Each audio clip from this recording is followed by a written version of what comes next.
Hi guys, this video is going to be a follow-up from the GDP conference which was presented in September. There will be an in-depth exploration of an issue that is relevant to contemporary practice. I will be further examining the issue of well-being within a business and how having well-being as a priority in a business can help retain top talent.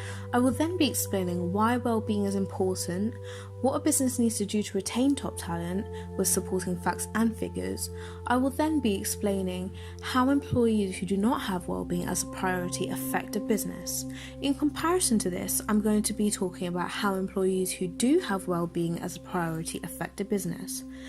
Furthermore, a case study from Reynolds Catering will be explained and I will finally conclude. So, first is going to be a personal critical reflection. So what went well? I led my team well. This was based on feedback that I received after I had stepped down from the leadership position. We were also timely and well organised as a group as we started planning and organising from June up until December.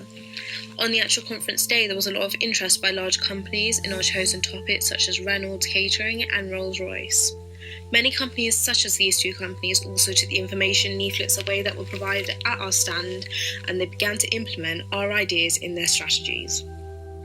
This was explained in the Reynolds Catering case study later, and Jess Gunter, who works in Reynolds, provided me the information. However, a lot could not be taken. So what could have been done better? I was too empathetic. With my team, we had weekly deadlines on what we should plan and what we should have done by. However, because a lot of people were experiencing stress from other assignments, I was too empathetic in letting them delay the work, so then that led to more work being built up. Another problem was that I had personal problems which impacted my leadership performance, therefore Jess Gregor took on the role as a leader for the group. On the actual conference day, we needed to be more engaging when presenting at the conference. As shown on the conference day, we were the first up and we were also the least engaging. Finally, brief notes from the presentation should have been distributed rather than just information from our stand. Why did I choose well-being? Well, well-being was one of the 4 pillars that we identified as a team, which were technology, mentoring, flexible working and well-being. Within our team, we agreed that it was one of the most important pillars as it played into part in every single pillar. I also had experience with poor well-being in the workplace. It was something that I wanted to see what businesses can do to retain top talent in their workplace and at the same time improve well-being. It was also a topic that interested me, and a lot of companies are beginning to work on the well-being of their employees. What exactly is well-being? So the term well-being covers a range of aspects in relation to how people feel about their lives. This includes their jobs and the relationships between themselves and the people around them.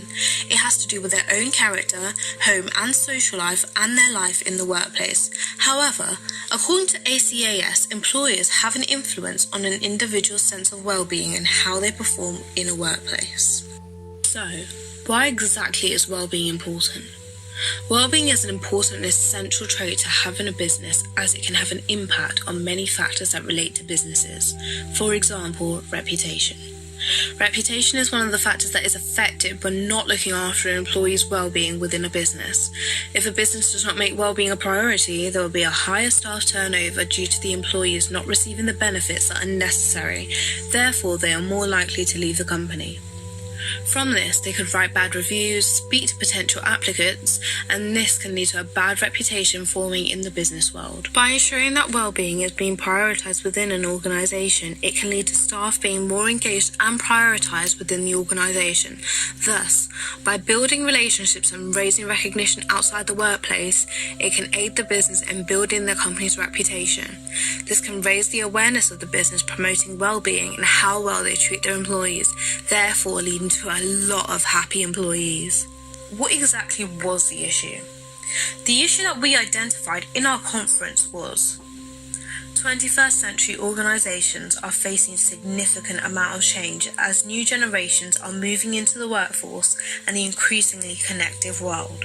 Wellbeing was one of the 4 pillars that we identified in our team which could lead to an elastic organisation. This was followed by technology, mentoring and flexible working.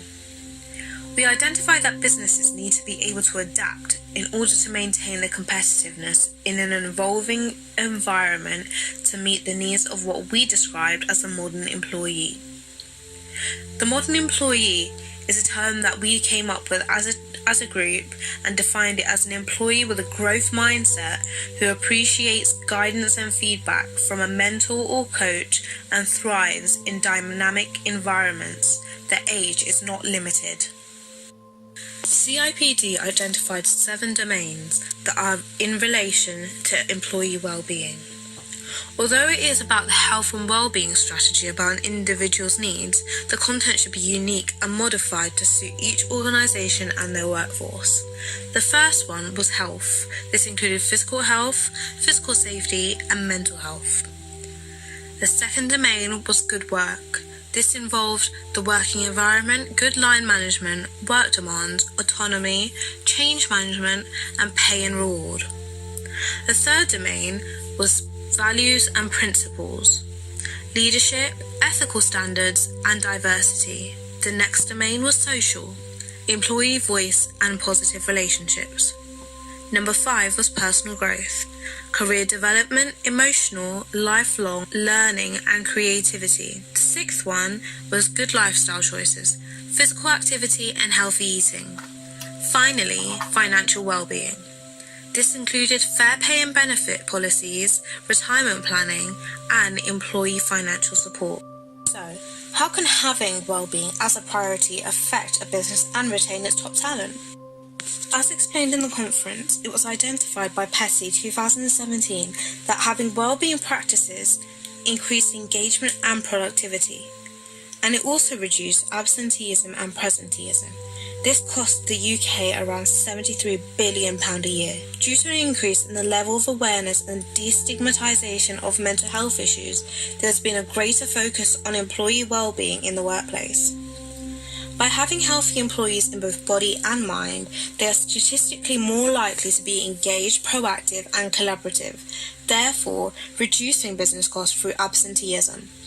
The World Economic Forum explains, if health and well-being are actively promoted in the workplace, it is 3.5 times more likely to encourage creativity and innovation, and employees are 3 times more likely to be more productive and 8 times more likely to be engaged. According to auditing firm RSM, implementing well-being practices in the workplace requires openness and leadership from managers who are proactive and willing to talk about mental health, removing the stigma attached to it. This explains that by businesses making well-being a priority in organisation, it can ensure that their employees are happy, more productive, engaged, and therefore can also reduce the expenses from absenteeism. So, how can not having well-being as a priority affect a business and retain top talent? Well, well-being is an essential trait to have in a business. Without it, it can lead to a toxic environment and not very happy employees. By not having well-being as a priority in the workplace, it can lead to the increase of presenteeism. According to the CIPD, presenteeism has tripled in the last 8 years. This suggests that employees feel forced to attend work even if they are ill, thus impacting others and their own productivity levels. The increase in mental health conditions and presenteeism in recent years can result in unsafe work activities, a lack of progress, a deterioration of business values, and finally, a decline in the atmosphere due to low morale.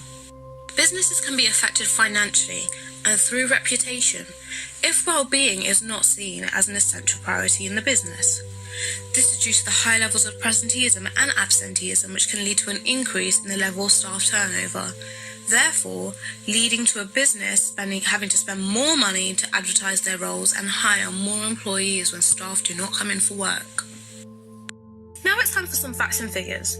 So, according to the CIPD, 2/5 of companies across the UK have a standalone wellbeing strategy in place.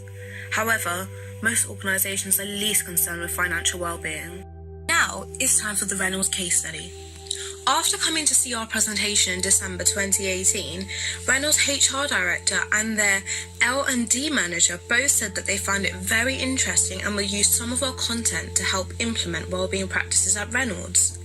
They have since implemented various new wellbeing innovatives across the business. However, due to the privacy concerns of the business, the information was not distributed by Reynolds due to it still being put in place, and therefore is a matter of waiting until they release what they've implemented based on our content. So, in conclusion, what does a business need to do to retain top talent and increase well-being? In order for a business to retain top talent in their business, they need to ensure that they keep the jobs that they advertise as attractive to both potential employees and their current employees. Having unsatisfied employees in a company can have an impact on the staff turnover, the reputation of the company, and the work outcome that employees produce. For a business to retain top talent, the first thing that they need to do is to ensure that they are encouraging flexibility in the workplace. As mentioned in our GDP conference, in the 21st century, graduates and employees now want the opportunity to be mobile and flexible in the workplace.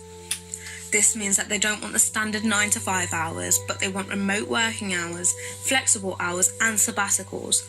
This ensures that they are happier and therefore increases productivity. The next thing mentioned is that businesses need to ensure that they are updating their employee engagement strategy. According to entrepreneur.com, only 33% of employees in the workplace are actually fully engaged in their new role. By taking into account the large number of companies that are striving to great lengths to ensure a positive experience for their employees is through the use of frequent communication. Employers need to ensure that they invest the right amount of time and money for the development of the strategy and the implementation of the necessary technology for an increase in engagement, which is impactful and consistently updated. To provide constructive criticism and praise are the final factors that I identified in both the GDP conference and this video to aid a business in retaining their top talent. If employers provide negative criticism to their employees, it can reduce productivity and motivation. Employers need to be aware that there is a time and a place when presenting and communicating constructive criticism to their employees. If a business introduces one-to-one meetings with their employees, it offers an open and comfortable way of communicating with their employees, therefore increasing flexibility, productivity, and engagement.